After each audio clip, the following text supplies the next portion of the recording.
Hello दोस्तों, नमस्ते। आज की कहानी है मेरी कीमत। शादी के 25 साल बाद आज उन्होंने बातों ही बातों में किसी बात से नाराज होकर सबके सामने कहा, तूने आज तक किया ही क्या है? सिर्फ घर पर खाना बनाना और बच्चों को संभालना, और वह भी ठीक से नहीं कर सकी। बच्चे भी तुम्हारी सुनते कब हैं? वो अपने मन की ही तो करते हैं। इतने सालों में तुमने उनको कुछ नहीं सिखाया, तभी इतने बिगड़ गए हैं बच्चे। अपने पति की ऐसी बात सुनकर आज पूरी रात सुमन को नींद नहीं आई। सुमन रोते हुए मन ही मन बड़बड़ाने लगी, सच में मैंने आज तक किया ही क्या है? अगर मैंने आज तक इस घर के लिए सच में कुछ नहीं किया, तो अब मेरा यहाँ रहने का कोई मतलब नहीं। कहाँ जाना है पता नहीं, मगर बस अब और नहीं। ये सोचते हुए सुमन अपने पति प्रकाश को पत्र लिखने लगी। मैंने आज पूरी रात सोचा कि तुम शायद सही कह रहे हो। आज तक मैंने किया ही क्या है? कौन हूँ मैं? क्या है मेरी पहचान? चाहती तो थी मैं भी आसमान में उड़ना, मगर उड़ने से पहले ही मेरे पंख काट दिए गए। सपना देखने से पहले ही सपना तोड़ दिया गया। पापा ने कहा शादी की उम्र हो गई है। मुझसे बिना पूछे ही मेरी शादी कर दी गई। पापा का तो मानो बहुत बड़ा बोझ उतर गया। ससुराल में मेरे लिए हर कोई अजनबी था, मगर माँ ने सिखाया था कि अब यही तुम्हारी दुनिया है, यही तेरे अपने हैं। अब से इन सबको ही तुम अपने माता पिता और भाई बहन समझना। पति तेरे लिए भगवान है, इनकी कही कोई बात मत टालना। सबको प्यार देके अपना बना लेना। माँ की बात मान, मैंने सबको अपना बनाया। मुझे क्या पसंद था और क्या नापसंद, इसके बारे में मैंने कभी सोचा ही नहीं। इतना लिखते लिखते उसकी आंखें भर आईं, अक्षर झिलमिलाने लगे। चश्मा उतार कर आंखें पोंछीं, फिर लिखना शुरू किया। सुबह को आपकी काफ़ी और नाश्ता, बच्चों का लंच बॉक्स, पापा जी की डायबिटीज़ की अलग से दवाई, नाश्ता, माँ जी के घुटनों की तेल मालिश, आपका टिफ़िन, बाजार जाना, शाम की खाने की तैयारी करना, माँ जी को इलाज के लिए बार बार अस्पताल ले जाना, बच्चों को पढ़ाना, उनकी फरमाइशें पूरी करना। आपके दोस्त अचानक से आ जाएं तो उनके लिए नाश्ता खाना बनाना। बस इतना ही तो किया है मैंने, और क्या किया? इसीलिए अब मुझे कुछ और करना है। अब मैं जा रही हूँ, ये तो नहीं जानती कि कहाँ जाऊँगी, मगर मुझे जाना है। पर तुम अपना ख्याल रखना। फिर सुमन चिट्ठी टेबल पर रखकर चुपचाप घर से बाहर निकल पड़ी। सुबह होते ही ससुर जी ने अपनी दवाई, नाश्ता और अखबार के लिए बहू को आवाज़ देने लगे।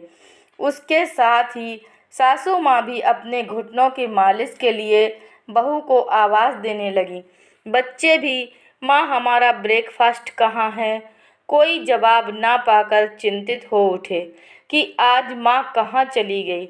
इतना शोरगुल सुनकर सुमन के पति प्रकाश की भी नींद खुल गई।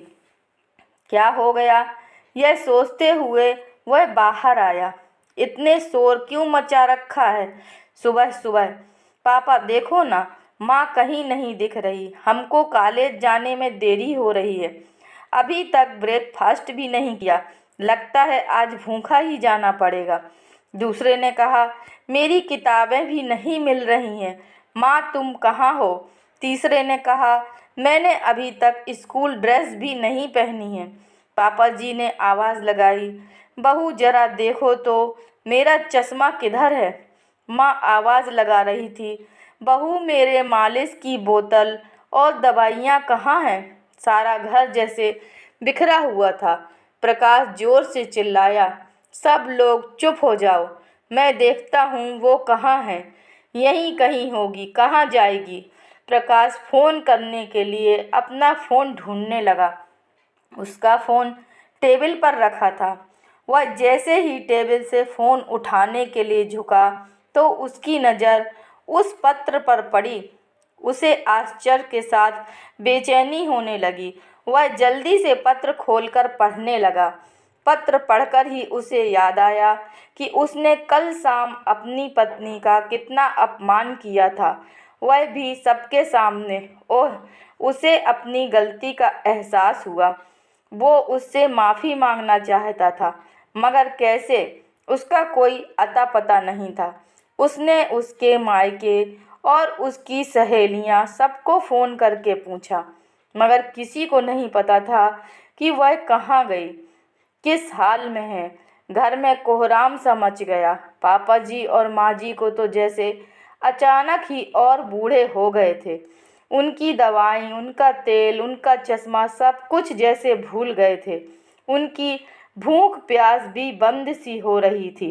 बच्चे घर से बाहर ही नहीं निकल रहे थे। बच्चे अचानक जैसे बड़े हो गए थे। मजबूरी में वे घर का काम संभालने लगे थे, मगर बहुत सारी चीज़ें उनको मिल ही नहीं रही थी। प्रकाश का दिमाग ही काम नहीं कर रहा था। वह करे तो क्या करे और जाए तो कहाँ जाए। उसने सोचा कि एक बार ससुराल वालों से बात करने के बाद ही सुमन के गुम होने की पुलिस में कंप्लेन करूँगा। वह बदहवास सा अपनी ससुराल जा पहुंचा। ससुराल वालों ने उसकी हालत देखकर उसकी बात को गंभीरता से सुना। सुमन ने अपने घर वालों को मना कर दिया था कि वह प्रकाश को यह नहीं बताएं कि सुमन यहीं पर है, लेकिन बात करते करते प्रकाश की आंखों से आंसू बहते देख सुमन से रहा नहीं गया और वह सामने आकर खड़ी हो गई। प्रकाश तो जैसे नई जिंदगी पा गया हो और उठकर उसका हाथ पकड़कर उसे भरी आंखों से देखने लगा। सुमन, तुम मुझे छोड़कर कहाँ चली गई थी? प्रकाश के जीवन में तुम्हारे बिना अंधेरा छा गया था। और अपनी गलती की माफ़ी मांगी और वापस घर चलने को कहा। नारी का दिल तो वैसे भी बड़ा होता है, इसलिए वह अपने परिवार को कैसे अकेला छोड़ देती। सुमन ने प्रकाश को माफ़ कर दिया और पति के साथ घर चली आई। घर में सब लोग बहुत खुश हुए। सबको सुमन की कीमत का पता भी चल चुका था। अब सभी सुमन की काम में मदद करने लगे थे। अब सारे काम का बोझ सिर्फ सुमन पर नहीं था। बच्चे अपनी माँ को काम में मदद करने के साथ ही अपनी माँ का कहना मानने लगे थे और उसका सम्मान भी करने लगे थे।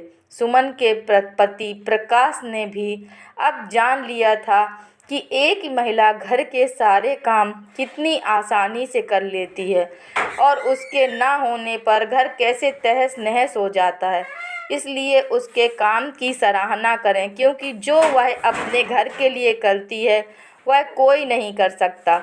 दोस्तों, अगर यह कहानी आपको पसंद आई है तो कृपया लाइक कीजिए, शेयर कीजिए और चैनल पर नए हैं तो कृपया चैनल को सब्सक्राइब कीजिए। धन्यवाद।